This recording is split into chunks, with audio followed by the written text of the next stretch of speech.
Olá pessoal, aqui é a professora Angélica de Geografia e hoje a gente vai falar um pouquinho sobre redes de transporte e comunicação. A gente vai olhar principalmente a questão do Brasil, tá? Lembrando que a gente tem aí uma rede de transporte mundial, mas nós vamos estar analisando um pouquinho mais a fundo como é que está essa questão da rede de transporte brasileira, né? O que mais é utilizado no Brasil para transportar as mercadorias que nós temos aqui, a circulação de mercadorias dentro do nosso território.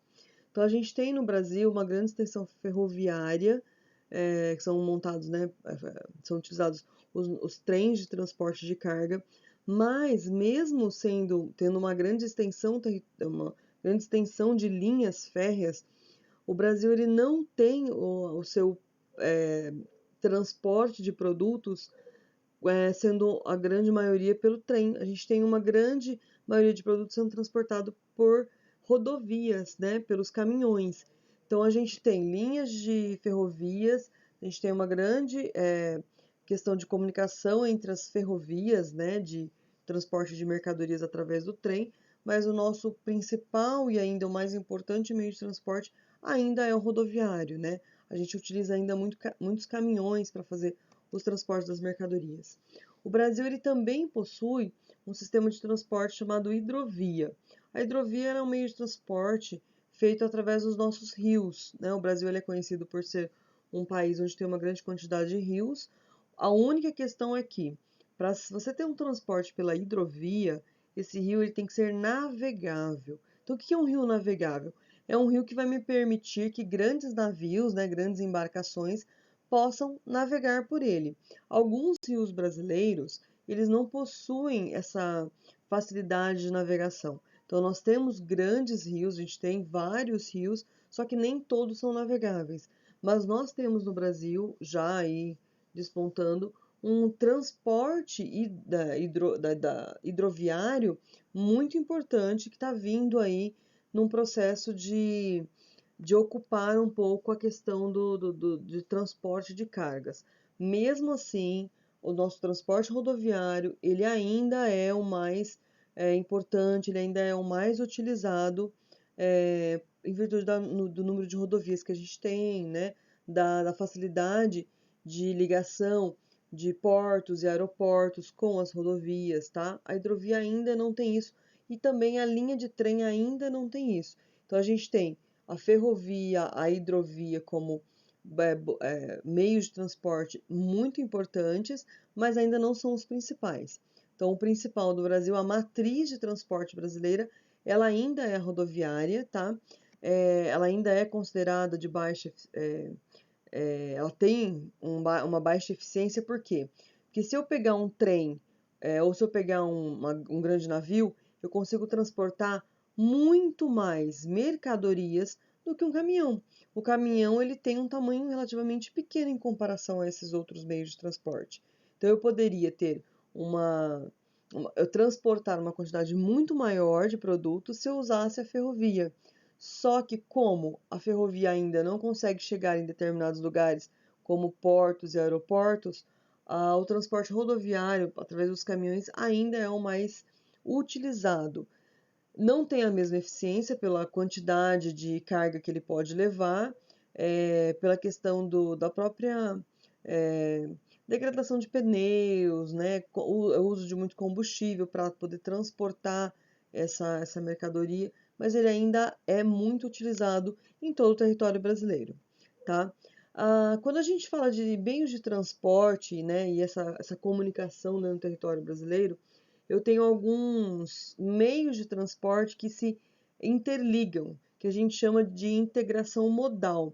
Modal é o quê? Modos de transporte. Então, eu tenho uma integração de vários tipos de transporte diferentes. Por exemplo, eu tenho uma ferrovia e eu tenho um transporte rodoviário.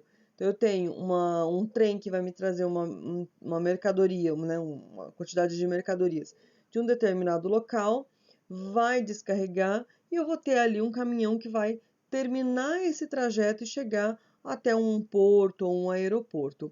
Eu posso também ter um sistema de caminhão que vai me transportar essa mercadoria até, por exemplo, uma hidrovia, onde essa mercadoria vai ser transportada para um navio, uma embarcação, né, um barco, e ele vai seguir através da hidrovia e atingir o seu destino. Então, a gente tem algumas integrações de meios de transporte. Então, o transporte rodoviário ainda é o mais utilizado, mas a gente também pode vir a fazer ligações entre meios de transporte diferentes, porque agiliza um processo, melhora a questão do tempo e até mesmo o custo no transporte, porque a questão de eu usar, por exemplo, um caminhão para transportar uma mercadoria lá da região norte até a região sudeste, eu vou pagar uma grande quantia para a questão da utilização de um caminhão, sendo que eu posso, de repente, usar um sistema de trem que vai me trazer esse produto lá da região norte do Brasil até a próxima, que é a região centro-oeste, sudeste, e depois vai em caminhão e só termina de fazer o trajeto. Então, eu posso diminuir custos nos transportes, tá? Então, algumas vezes a integração modal ela vai facilitar e baratear o transporte de mercadorias dentro do território brasileiro.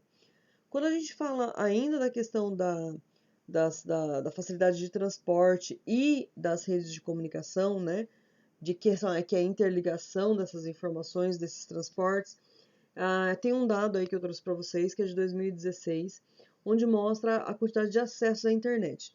Lembrando que esse momento que a gente está vivendo agora em 2020, provavelmente essa porcentagem subiu muito, tá? Mas vamos pegar num período que a gente estava vivendo normalmente, 2016, onde as pessoas acessavam a internet de uma forma, né, que a gente vinha no normal, né? A gente observa que nós temos na região sudeste 64% de acessos à internet, muito diferente da região nordeste, por exemplo, que é só 40%. Então, a gente observa aí que a região sul, sudeste e centro-oeste tem um acesso muito maior de internet do que a região norte e nordeste. Isso está diretamente ligado à facilidade de acesso à informação, possibilidade de internet, de ligação de internet, porque a gente sabe que muitas vezes a internet não chega a determinados lugares, porque depende de cabo, depende de torres de transmissão. Em alguns lugares isso ainda não é possível. Então a gente observa que onde se concentra ali a maior questão comercial, a maior quantidade de fluxo de mercadorias, a maior quantidade de meios de transporte, fluxo de produtos, mesmo rodoviário ou hidroviário, né, que é a região, principalmente sudeste, né, onde a gente tem a questão industrial muito forte, eu tenho também um acesso à internet muito maior. Porque eu tenho aqui acesso à informação, eu tenho aqui a internet quase que em todos os lugares da região. Então, a quantidade de pessoas que se utilizam da internet até hoje, né, ainda mais para acessar as informações, até hoje para estudar, né, que a gente não pode deixar de lembrar que hoje a internet ela faz parte da vida de grande parte da população, se eu não diria de toda a população, porque nós estamos vivendo um momento em que a internet está cada vez mais próximo da gente, a gente precisa cada vez mais dela, porque através da comunicação que eu vou ter através da internet, eu consigo, por exemplo, despachar uma mercadoria para a região norte do Brasil, eu consigo fechar a compra de um produto da região nordeste para trazer para o Brasil através das rodovias, ou mesmo através das ferrovias, né? Então, eu consigo, através da internet, dinamizar informações e fazer o transporte ou a transferência ou mesmo a distribuição, né? A distribuição desses produtos para todo o território nacional. Tá ok? Espero que vocês tenham gostado da aula. Aqui está a referência de onde eu tirei para poder fazer a aula para vocês. Bons estudos e até a próxima!